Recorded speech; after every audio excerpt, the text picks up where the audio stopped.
रही बात बीपीएससी से बहाली के बाद हमको शिक्षक का वेतनमान तो दो। वेतनमान के नाम पर 25,000 रुपया मूल वेतन की बात कर रहे हो, जबकि हमारा 39,000 मूल वेतन। राजकर्मी का दर्जा दे, हमको पुराना पेंशन लागू करे।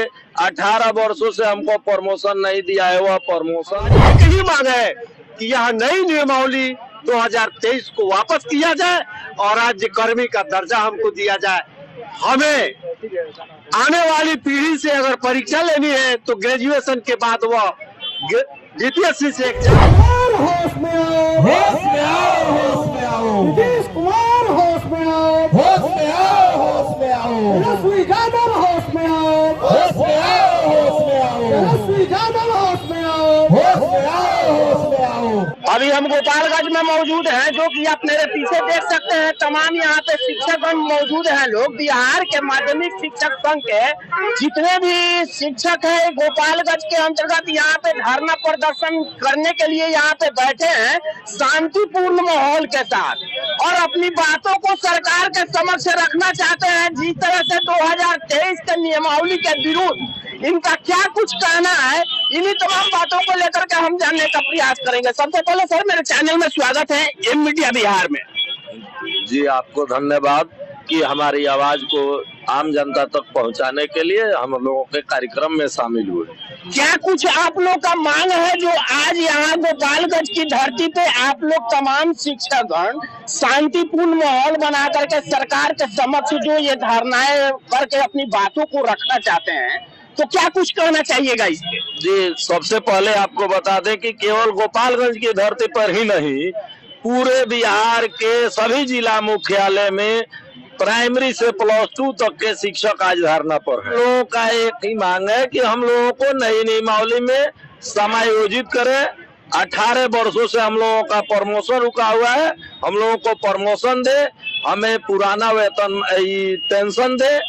हम लोग जब तक इन मांगों की पूर्ति नहीं हो जाती है तब तक हम लोग आंदोलन बंद नहीं करेंगे, चरणबद्ध आंदोलन करेंगे और हम लोग इस लड़ाई को जीतेंगे।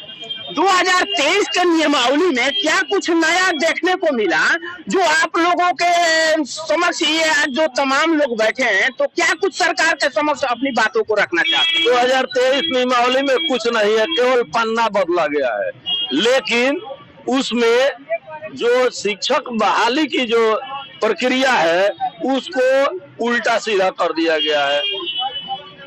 18 वर्षों से हम सेवा कर रहे हैं, आज हम उसमें जाएंगे कंपटीशन की परीक्षा देने।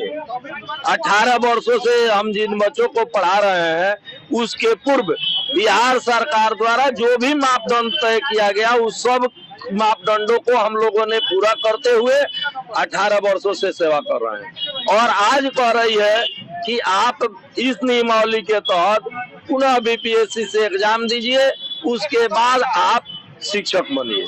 बीपीएससी के एग्जाम पास करने के बाद ही आप बच्चों को पढ़ाने के लायक होंगे, सरकार का कहना है। जी जी, सरकार के बिहार के लोगों को धोखा में रख करके बिहार के बच्चों को शिक्षा से वंचित करने के लिए दोहरी नीति अपनाती रही है। बार बार यह नीति बना करके शिक्षकों को परेशान कर रही है। आप देखिएगा पूरे हिंदुस्तान में एक बिहार की शिक्षा ही है जो प्रयोगशाला बनी हुई है और केवल शिक्षकों का ही प्रयोग किया जा रहा है। पहले इसी बिहार में पहले जो बहाली होती थी, एक नियमावली बनता था, बिहार सेवा संहिता था, उसी सेवा संहिता के तहत शिक्षक बनते थे और पढ़ाई होती थी। आज यह सरकार 18 वर्षों में 8 नियमावली लाई है और सभी मानक को हम लोग पूरा करते हुए 18 वर्षों से बच्चों को पढ़ा रहे हैं। बिहार शिक्षा में बेहतर दिशा की ओर जा रहा है और यह सरकार को नागवार गुजर रहा है। वह चूंकि शिक्षा और शिक्षक विरोधी सरकार है और वह इसीलिए शिक्षकों को तंग और परेशान कर रही है और तरह तरह की नियमावली ला रही है। और रही बात बीपीएससी से बहाली के बाद हमको शिक्षक का वेतनमान तो दो। वेतनमान के नाम पर 25,000 रुपया मूल वेतन की बात कर रहे हो, जबकि हमारा 39,000 मूल वेतन है केवल प्राइमरी का। तो बीपीएससी का एग्जाम लेकर के तुम उनको बहाल न करो जो अभी बहाल नहीं हुए हैं। हम 18 वर्षों से सेवा दे रहे हैं, हमको बहाली थोड़े करनी है, हम तो ऑलरेडी शिक्षक हैं। पहले से आप 18 वर्षों से बच्चों का सेवा आप लोग दे रहे हैं शिक्षक कार्यक्रम में।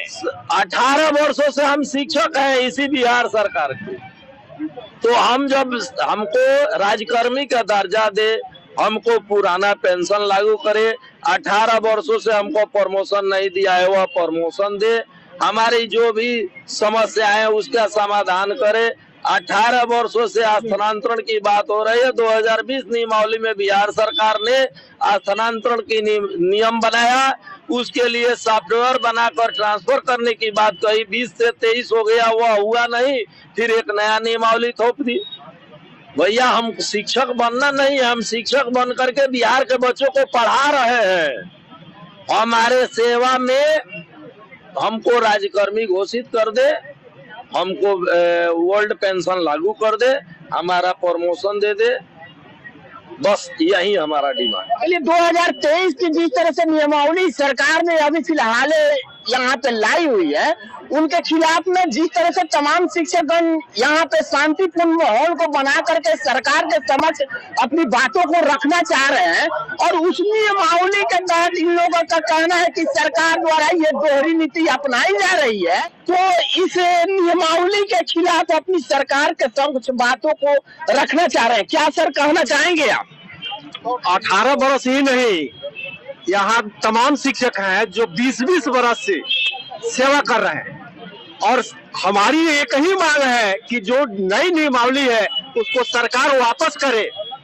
हम तो सरकार से मांग कर रहे थे कि राज्यकर्मी का दर्जा दो, लेकिन सरकार ने एक ऐसा सगुफा, ऐसा नियमावली ला दिया जिसका हम विरोध कर रहे हैं। उसी तरह से विरोध कर रहे हैं जैसे किसान भारत सरकार का विरोध वापस करने के लिए किया।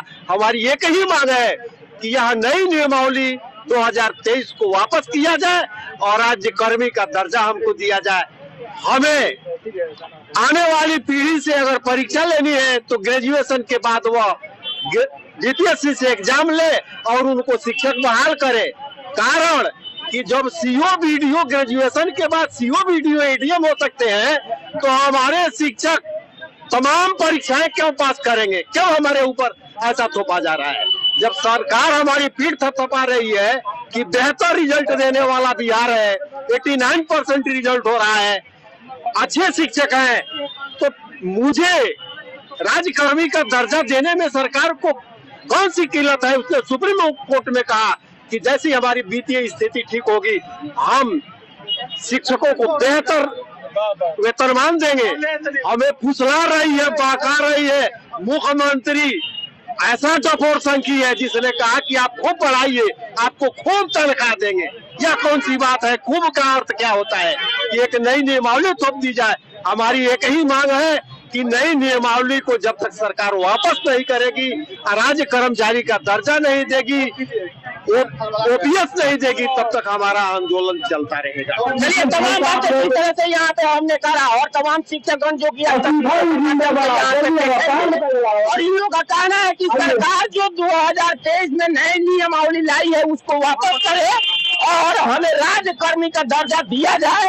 तो तमाम बातें जिस तरह से सरकार के समक्ष इन लोगों ने अपनी रखा, तो सरकार को इस बात पर विचार करनी चाहिए और जल्द से जल्द इस पे फैसला करते हुए शिक्षकों के हित में कार्य करने का प्रयास किया जाए। फिलहाल इस रिपोर्ट में इतना ही। तमाम खबरों के साथ आप हमारे साथ बने रहे। एम मीडिया बिहार के साथ मैं दिलीप कुमार। जय हिंद, जय भारत।